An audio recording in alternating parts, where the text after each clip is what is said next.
नमस्कार, मैं हूं अंजलि इस्टवाल और हमारे इस खास कार्यक्रम में आपका स्वागत है जिसमें कोरोना वायरस से जुड़ी हर खबर हम आपको बताते हैं।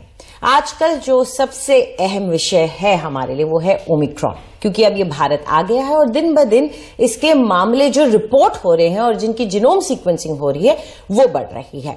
यानी हमारे देश में ओमिक्रॉन है, उसका फैलाव कितना है ये बताना इतना आसान नहीं है, लेकिन कुछ खबरें ऐसी आती हैं जिससे थोड़ी राहत मिलती है। हांगकांग यूनिवर्सिटी की एक स्टडी आई है जिसमें यह कहा गया है कि डेल्टा वेरिएंट से भले ही ये 70 गुना ज्यादा संक्रामक हो, लेकिन ये ज्यादा घातक नहीं है। और इस तरह के डेटा का अभी भी और लोगों को इंतजार है, डॉक्टर्स को इंतजार है, वैज्ञानिकों को इंतजार है, लेकिन क्या कहती हैं ऐसी स्टडीज, अभी क्या हमारे पास डेटा है, डॉक्टर्स इसे किस नजरिए से देखते हैं, इस पर चर्चा करने के लिए हमारे साथ डॉक्टर अशोक सेठ जुड़ गए हैं जो कि चेयरमैन है फोर्टिस एस्कॉर्ट्स हार्ट इंस्टीट्यूट के। शुक्रिया डॉक्टर सेठ हमसे बात करने के लिए। अब तक जो डेटा सामने आ रहा है, ये जो हमने दिखाया ये हांगकांग यूनिवर्सिटी का है, लेकिन जो डेटा हमको दुनिया भर से मिल रहा है वो आपको क्या बता रहा है इसकी संक्रामक होने के और सिवियरिटी ऑफ डिजीज यानी बीमारी की गंभीरता को लेकर? जी हाँ, ये तो आपने बहुत अच्छा बताया कि ये एक बहुत ही इन्फेक्टिव वायरस है। इस एक ही बार में इसका जो R0 कहते हैं, वो जो 1.1 या 1.2 ओरिजिनल वुहान वायरस से होता था और 2 होता था डेल्टा के लिए, ये 5 है। ये डबलिंग इसकी 2 दिन में ही हो जाती है। तो इसलिए आप देख रहे हो कि 3 हफ्ते ही हुए हैं और 77 कंट्री में पहुंच गया है। और ब्रिटेन की जो वेव इस टाइम पे आ रही है और जो अमेरिका की वेव बढ़ रही है वो इसीलिए है कि ओमाइक्रॉन विशियसली मल्टीप्लाई कर रहा है ना। ये भी इनएविटेबली होगा। सब वैज्ञानिकों का, सब वायरोलॉजिस्ट का, एपिडेमियोलॉजिस्ट का, सबका मानना यही है। और मैं क्लिनिशियन हूं जो कि कोविड केसेस का ख्याल रखता हूं। कोविड शुरू से ही कोविड केसेस को हम ट्रीट कर रहे हैं। हम सब बिलीव करते हैं कि इसकी 3 बातें स्पष्ट हो चुकी हैं। एक तो कि इसकी इन्फेक्टिविटी अनप्रेसिडेंटेड है। सेकेंडली कि ये इम्यून सिस्टम को भी बाईपास कर रहा है। तो अगर आपकी इम्यूनिटी चाहे पहले वैक्सीनेशन भी हो चुके हैं तभी भी ये हो सकता है। जो बात स्पष्ट नहीं है और उसको इसलिए मैं बार बार एम्फसाइज नहीं करूंगा, ये कहना कि ये एक माइल्ड डिजीज करेगा भी सही नहीं है, क्योंकि पूरा डेटा अब तक सामने नहीं आया है।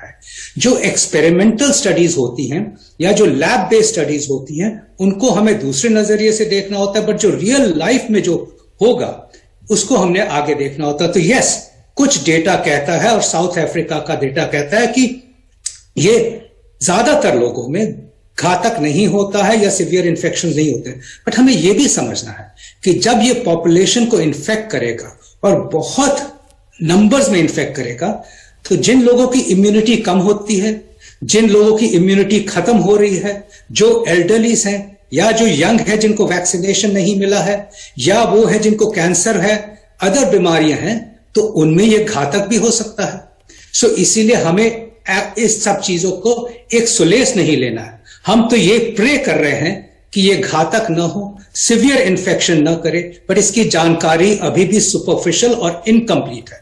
और हमें प्रिपेयर होना चाहिए वर्स्ट के लिए, क्योंकि अगर नंबर्स ही बढ़ गए और ज्यादातर लोगों को ये वायरस चाहे माइल्ड भी हो, तो उनमें से एक प्रपोर्शन होगा जिसको ये सिवियरली अफेक्ट करेगा। अस्पताल भरेंगे, लोग इन्फेक्ट होंगे और उनमें कुछ लोगों की मौतें भी हो सकती हैं। इसीलिए सतर्क रहना and praying for the best but being prepared for the worst हमारे लिए बहुत इंपॉर्टेंट है। इसलिए हम कहते हैं कि डबल वैक्सीनेशन लगवा लीजिए जी। हम कहते हैं कि वो एटलीस्ट ये पता है कि माइल्ड इलनेस से ना बचाए, बट सीरियस इलनेस से जरूर बचा सकता है। वो आज तक डेल्टा के लिए भी हुआ है, ओरिजिनल वुहान वायरस के लिए भी हुआ है। तो एक डबल वैक्सीनेशन जरूर ले लीजिए। वैक्सीन हेजिटेंसी का टाइम नहीं है। और masking and covid appropriate behaviour ही आपकी जानें बचा सकता है। ये भी कहूंगा कि देखिए, वेव आएगी, इनएविटेबली आएगी। हम इंग्लैंड में देख रहे हैं, यूरोप में देख रहे हैं, अमेरिका में देख रहे हैं, तो वेव हिंदुस्तान में भी आएगी।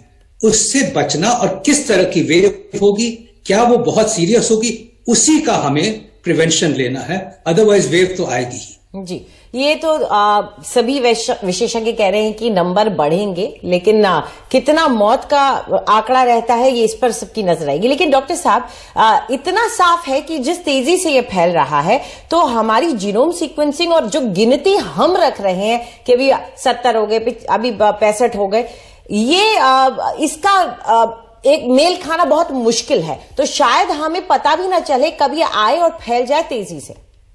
ये बात आप बिल्कुल ठीक कह रही हैं, बट इस टाइम पे बहुत कोऑर्डिनेटेड जीनोम सीक्वेंसिंग हो रही है।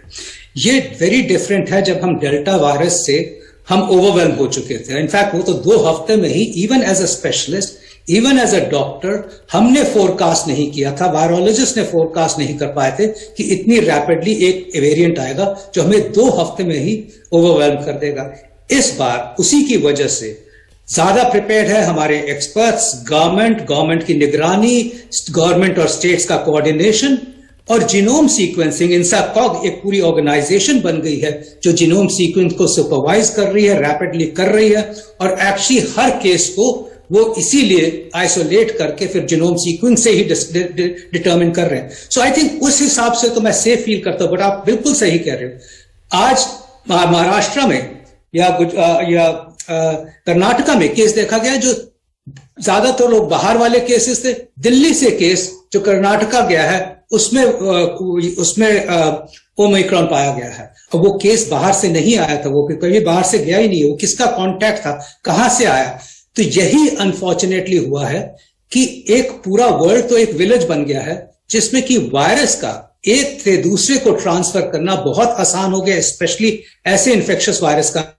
और हमें अपनी मैं बार बार एम्फसाइज कर रहा हूं कि अपनी precautions with double masking and distancing खुद ही रखनी है, क्योंकि हमें पता नहीं कि ओमाइक्रॉन किस पे कहां इन्फेक्ट कर रहा है।